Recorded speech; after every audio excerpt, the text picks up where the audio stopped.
ఇప్పుడు రాజకీయ నాయకులు చేసే హడావిడి అంతా ఇంత కాదు. ఒకసారి ఎమ్మెల్యేగా చివరికి కనీసం కార్పొరేటర్ గెలిచినా కూడా వారి స్థాయి భారీగా ఉంటుంది. మంది మార్పులు మనుషుల గణంతో పెద్దగా హడావిడి చేస్తూ ఉంటారు. వారి బంధువులు చెప్పనక్కర్లేదు. కొడుకు తన బంధువులంతా కూడా పెద్ద ఎత్తున హల్చల్ చేస్తూ ఒక చిన్న కార్పొరేటర్ అన్న కూడా భారీ ఎత్తున అనుచర గాలిని పోగేసుకొని విధుల వెంట వెళ్తూ ఉంటారు. కానీ ఒక మాజీ సీఎం మనవడు అయి ఉండి ఒక వాచ్మెన్గా పనిచేస్తూ ఉన్న దామోదరం సంజీవయ్య గారి మనవడు మనతో ఉన్నాడు. అసలు మాట్లాడే ప్రయత్నం చేద్దాం. అసలు ఏమిటి అంతరంగం అనేది, ఎందుకు అసలు వాచ్మెన్గా ఒక సెక్యూరిటీ గార్డ్గా స్థిరపడాల్సి వచ్చింది, ఒక సీఎం మనవడు అయి ఉండి ఆ స్థాయి ఎందుకు రాజకీయాల్లో కొనసాగలేకపోయారు అనేది కూడా అసలు మనం శ్రీధర్ గాంధీ మాట్లాడే ప్రయత్నం చేద్దాం. సార్ చెప్పండి, మీరు ఒక మాజీ సీఎం మనవడు, అందులో దామోదరం సంజీవయ్య అంటే రెండు రాష్ట్రాలు పేరెన్నికగా రాజకీయ నాయకుడు, కానీ మీరు ఒక సాధారణ వాచ్మెన్గా సెక్యూరిటీ గార్డ్గా కొనసాగుతున్నారు. ఏంటి సార్ రీజన్? అంతే సార్, మా పెద్దలు అట్లా సింపుల్గానే కష్టం చేసుకొని తినేది ఎట్లా అలవాటు చేసినారు. మనకి ఇంక ఏం హంగు ఆర్బాటాలు ఏం లేదు, కష్టపడతానని తింటానని అంతే. అంటే ఇప్పట్లో ఒక రాజకీయ నాయకుడు అంటే కనీసం ఒక 100 మంది వెంటేసుకోవడం రావడము, లేదా మంది మార్పులంగా అనుచరగడంతో భారీ ఎత్తున హంగామా క్రియేట్ చేస్తూ ఉంటారు. కానీ మీరు చూసే మాత్రం చిన్న ఇంట్లో ఉంటూ ఒక సెక్యూరిటీ గార్డ్గా కూడా విధులు చేస్తున్నారు. మీకు ఇది ఎలా అనిపిస్తుంది?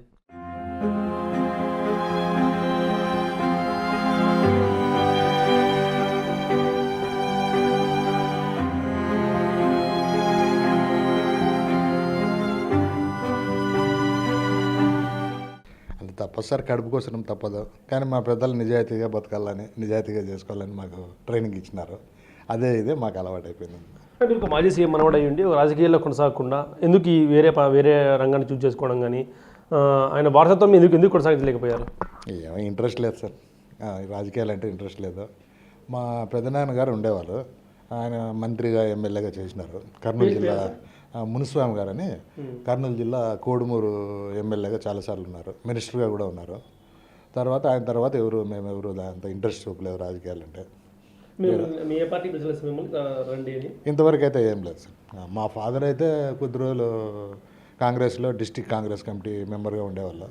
తర్వాత ఆయన చనిపోయిన తర్వాత ఎవరు ఇది లేదు సార్, మా పని మేము చేసుకొని తింటున్నాం సార్. మీరు ఎంతమంది సార్ దామోదరం సంజీవ్ గారికి మీరు రిలేషన్ ఏ విధంగా అవుతారు? మనవడు అంటారు కదా, అంటే ఏ విధంగా మనవడు సార్? మా father number 1 sir. Number 4 Sanjeevaiah garu. ఆయనకు పిల్లలు లేరు, మా పెదనాన్నగారిని అడాప్ట్ చేసుకున్నారు. అట్లా ఆ విధంగా మాకు వారసత్వం వచ్చింది. దీంట్లోనే మేము పెద్ద ఆయన సంతానం కాబట్టి మా తాతగారు ఆయన చదివించడం కానీ చేయడం కానీ, అందువల్ల మాకు ఎక్కువ ఆయనకు లింకప్ అయింది. అందువల్లనే మా పెద్దనాయన కూడా రాజకీయాల్లోకి ఆయన వారసుడిగా ప్రకటించినారు. అంతటితో అయిపోయింది. మీరు మాకు కనీసం మళ్ళీ ఒకసారి మనం రాజకీయానికి వెళ్దాము, మన స్థాయి చూపిద్దాము, లేదా మనము ఆ లెగసీ కంటిన్యూ చేద్దాము మీకు ఎప్పుడు అనిపించలేదు సార్? ఏం అనిపించలేదు సార్, ఏదో పని చేసుకోవడంలోనే బాగా తృప్తి ఉంది. కష్టం చేసుకొని తినే దాంట్లోనే ఎంత తృప్తి ఉంది, ఎంతో మనశ్శాంతి ఉంది. ఎందుకు రాజకీయాలంటే గొడవలు, ఎత్తుకు పై ఎత్తులు అన్ని చదరంగం లాంటి అది. అందుకని పెద్ద ఇంట్రెస్ట్ చూపలేదు. అంటే ఒక సీఎం మనవడు అంటే వారికి మంది అనుచరులు కానీ భారీగా ఆస్తులు పోగేసుకుంటారంటూ కూడా బయట పెద్ద ఎత్తున ప్రచారం జరుగుతూ అంత నిజం కూడా ఉండొచ్చు. మనం చూస్తూ రాజకీయ నాయకులంతా కూడా వారి కొడుకులు మనవాళ్ళు కానీ భారీ స్థాయిలో స్థిరపడి అమెరికా, ఆస్ట్రేలియా నగరాల్లో కూడా స్థిరపడిపోయి ఉంటారు. కానీ మీరు ఒక వాచ్మెన్గా కూడా కొనసాగుతున్నారు అంటే ఏంటి సార్? మీ నాన్నగారు పెద్దగా ఏం లేదు సార్, ఒక 5.5 ఎకరం ఉంది. అది కూడా పెద్ద రేట్లు ఏం లేవు. అప్పుడు ఇక్కడ మన కర్నూలు జిల్లా పెద్దపాడు అంటే కర్నూలుకి 5 కిలోమీటర్లు అవుతుంది. అక్కడ ఇప్పుడు కూడా మా ఇల్లు ఉంది, ఎవరైనా చూడొచ్చు. మొన్న రాహుల్ గాంధీ గారు వచ్చినారు, పవన్ కళ్యాణ్ గారు వచ్చి చూసేకి చూసే ఉంటారు అది ఇల్లు ఎంత ఉంది ఏమనేది. అంతే, మా ఆస్తి అంతే సార్.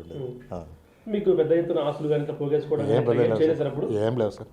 మా ఫాదర్ ఏదో సొంత ఇల్లు చేసి పెట్టిపోయినాడు, అంత దాంట్లోనే ఉన్నాం. అంతే. మాజీ సీఎం స్థాయి మనవడు అయ్యింది ఇప్పుడు నామోషిగా ఫీల్ అవ్వట్లేదు, ఈ పని చేస్తున్నాం మనము నామో అంటే మామూలుగా సీఎం స్థాయి వ్యక్తులు కానీ మా బంధువులు కానీ పెద్ద ఎత్తున ఆస్తులు పోగేసుకొని వాళ్ళ ఇల్లు పెద్ద బంగ్లాలు కట్టుకొని ఉంటారు.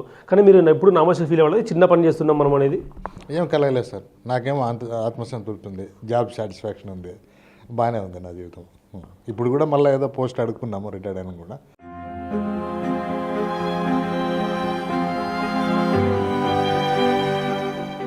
వాళ్ళు చూస్తామన్నారు, ఇంకో 1-2 నెలలు వెయిట్ చేసి, లేదంటే నేను వేరే జాబ్ ఏదైనా చూసుకుంటాను ప్రైవేట్లో. మీకు ఎలా గడిచేసి కుటుంబం మీకు ఇంత పెద్ద కుటుంబం, ఇంత పెద్ద స్థాయి ఉన్న వ్యక్తులు మీకు ఎప్పుడు కానీ ఇంత పెద్ద స్థాయి మాది ఇలా జాబ్ చేస్తున్నాం ఏంది మీరు ఎప్పుడు అనిపించలేదు సార్? మీకు ఏం అనిపించలేదు సార్.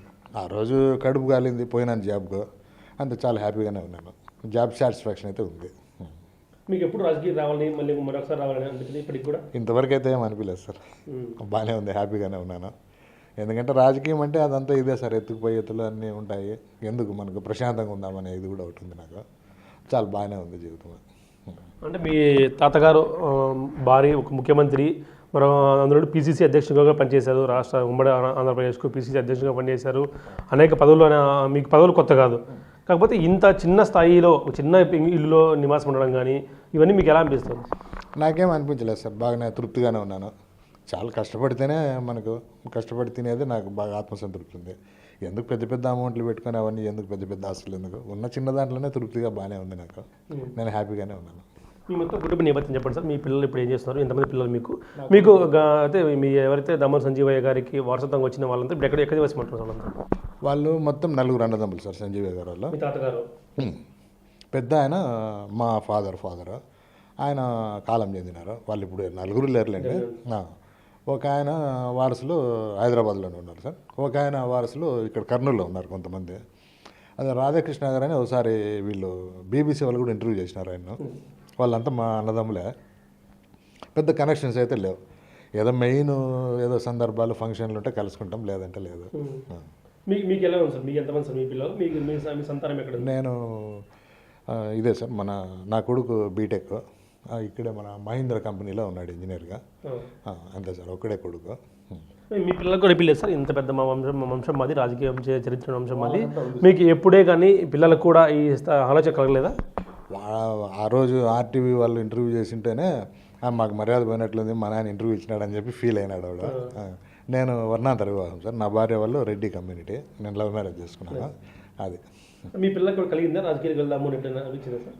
వాడు అయితే అప్పుడప్పుడు తిరుగుతుంటాడు సార్. నేను వద్దంటాను. అదే జగన్ గారి దగ్గర పోవడము, ఆ ఫోటోలు దిగడము, అది ఇది ఉన్నాయి కొన్ని.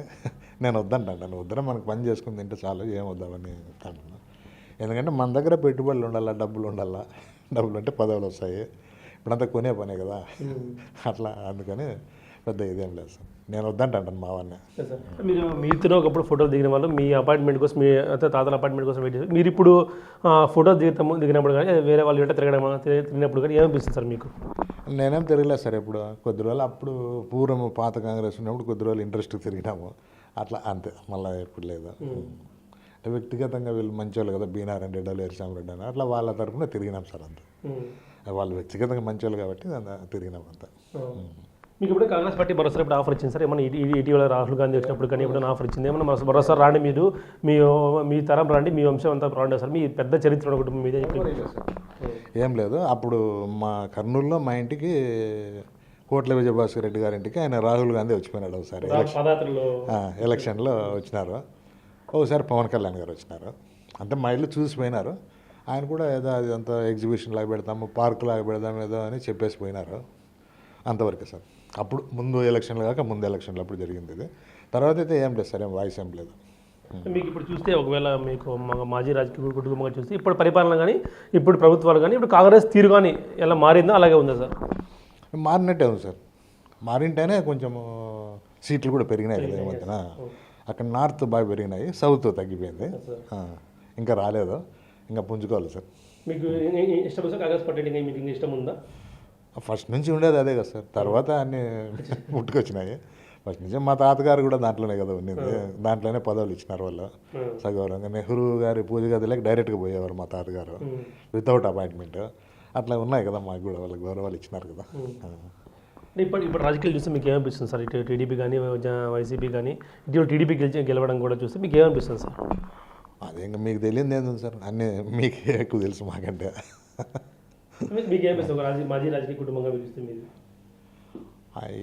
ఇప్పుడు ఈ మధ్య నాకు ఆ రాజకీయాల్లో జోక్యం చేసుకోవడం కూడా టైం లేదు సార్. డ్యూటీకి పోవడమా రావడమా ఇదే సరిపోయింది. మీకు నైట్ వాచ్గా పనిచేస్తూ ఉంటారు మీరు సార్. మీకు ఎప్పుడే కానీ ఈ థాట్స్ రావడం మీకు నేనేంది నైట్ వాచ్గా పనిచేయడం అనేది? ఫస్ట్లో జాయిన్ అయిన ఒక వారం రోజులు వచ్చినాయి సార్. తర్వాత మర్చిపోయి. నాకు బాగా జాబ్ సాటిస్ఫాక్షన్ ఉంది. అందులో నాకు ఈ సౌండ్స్ పొల్యూషన్స్ అంటే పడవు. మాకు నైట్ షిఫ్ట్లు ఎక్కువ ఉంటాయి. అట్లా హాయిగా ప్రశాంతంగానే పొద్దుపోతుంది నాకు. ఇప్పుడు రిటైర్మెంట్ అయ్యారు మీరు ఇప్పుడు రీసెంట్గాను.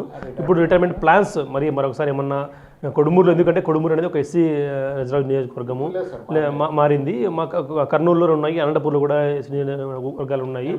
మీ అంతా కూడా మీరు పుట్టిపోయి ఇక్కడే. మళ్ళీ ఒకసారి ఏమన్నా రాజకీయ ప్రారంభించే అవకాశం ఉందా ఇప్పుడు ఏమన్నా? ఇప్పుడు ఆయన మా బ్రదర్ కానీ ఉన్నాడు సార్ కర్నూలులో, రాధాకృష్ణ అని. ఆయన అయితే రాజకీయాల్లో ఉన్నాడు, కాంగ్రెస్ పార్టీలోనే ఉన్నాడు. మొన్న ఫార్మాలిటీకి కూడా ఊరికే నిలబడి, ఎట్లా రాదు కదా కాంగ్రెస్ ఇక్కడ, ఊరికే నిలబడి అట్లా పేరు తెచ్చుకున్నాడు.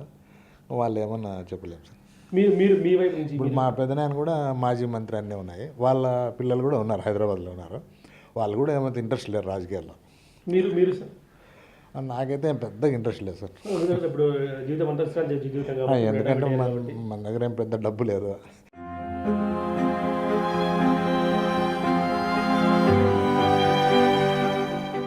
మెయిన్ రాజకీయాలు అంటే డబ్బులు ఖర్చు పెట్టాలి.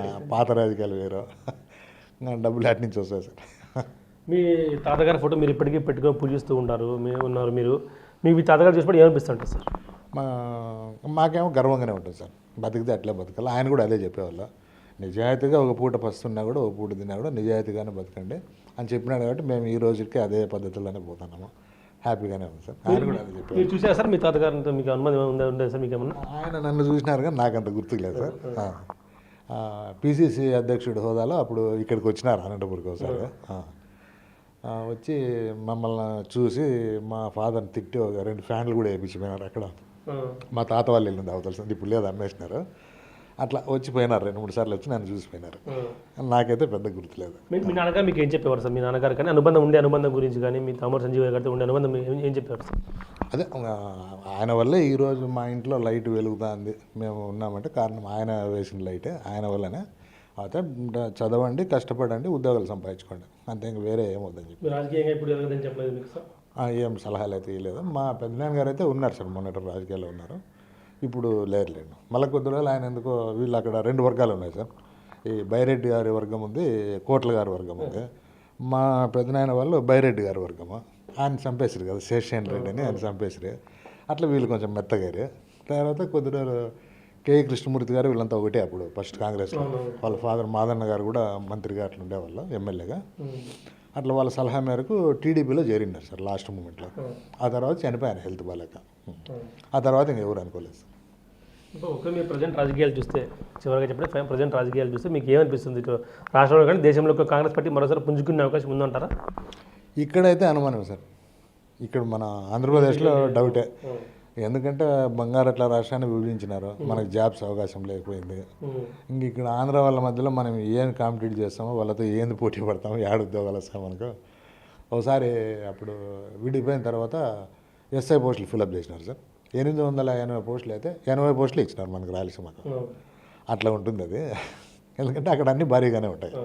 వాళ్ళు ఒక పంట వరదల్లో పోయినా 3 పంటలు ఉంటాయి వాళ్ళకి. ఇక్కడ ఏంది పండితే చినికే పంటలు, లేకపోతే లేదు. దేశంలో పరిస్థితి, కాంగ్రెస్ పరిస్థితి దేశంలో పుంజుకున్నట్టే సార్, పుంజుకున్నట్టే బాగానే ఉంది ఇప్పుడు పరిస్థితి. బాగానే మొన్న సీట్లు బాగా ఎక్కువ వచ్చినాయి కదా. అధికారులకు వచ్చే అవకాశం ఉందంటారు కాంగ్రెస్ పార్టీ నెక్స్ట్కి ఏమన్నా కానీ? నెక్స్ట్కు అవకాశం ఉంది. రాహుల్ గాంధీ గారి నాయకత్వంలో ఖచ్చితంగా ఉంది సార్. ఇక్కడ ఏమో డౌటే కానీ చెప్పలేను, కానీ ఆంధ్రాలో నెక్స్ట్ అయితే అధికారంలోకి వచ్చే ఆస్కారం ఉంది. ఇప్పుడే వచ్చేది ఉంది, అది ఏదో కొంచెం మీకు కూడా తెలిసిందే కదా, అంత అది ఇట్లా ఇది ఇట్లా అంటారు కదా, అదే మిస్ అయిపోయింది. 100% ఉంది సార్. అంటే నిజాయితీగా ఎలక్షన్లు జరిగితే 100% వచ్చే ఆస్కారం ఉంది.